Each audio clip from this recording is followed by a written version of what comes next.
ஒரு கட்டு கொத்தமல்லி எடுத்து நல்லா ஒரு 2, 3 தடவ அலசிட்டு நல்லா காய வச்சு எடுத்து வச்சுருக்கேன். கொஞ்சம் கூட ஈரம் இல்லாத அளவுக்கு காய வச்சு எடுத்து வச்சுருக்கேன். இப்போ அடுப்பில் ஒரு கடாய் வச்சு அதில் 1 டீஸ்பூன் கடுகு, 1/2 டீஸ்பூன் ஜீரகம், 1/2 டீஸ்பூன் வெந்தயம் சேர்த்து நல்லா இது போல் பொரிய விட்டு செவக்க வறுத்து எடுத்து வச்சுக்கோங்க. திரும்பவும் அதே கடாயில் 2 டீஸ்பூன் எண்ணெய் விட்டு கொஞ்சமாக கட்டி பெருங்காயம் சேர்த்து பொரிச்சு எடுத்துக்கோங்க.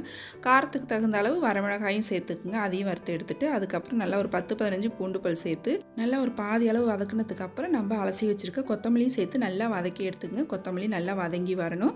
நல்லா வதங்கி வந்ததுக்கப்புறம் இதில் ஒரு நெல்லிக்காய் சைஸ் புளி சேர்த்துக்குங்க. நல்லா இப்போ அது எல்லாத்தையும் ஆற வச்சு எடுத்துக்கங்க. ஃபஸ்ட்டு இந்த பொடியை அரைச்சி எடுத்துக்கிட்டு அதுக்கப்புறம் நம்ம வதக்கி வச்சுருக்க மிளகா, மல்லி எல்லாத்தையும் தண்ணி ஊற்றாமல் அரைச்சி குறப்பாக அரைச்சி எடுத்துக்கங்க. கடாயில் 2 டேபிள் ஸ்பூன் நல்லெண்ணெய் விட்டுக்குங்க.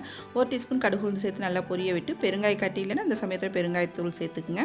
நம்ம அரைச்சி வச்சது எல்லாத்தையும் நல்லா இது கூட சேர்த்து நல்லா எண்ணெய் பிரிய வதக்கி எடுத்திங்கன்னா நம்மளோட கொத்தமல்லி தொக்கு ரொம்ப சூப்பராக ரெடி ஆகிடும். இது நல்லா சூடான சாதத்தில் எண்ணெயோ நெய்யோ விட்டு சாப்பிடும்போது ரொம்ப அருமையாக இருக்கும்.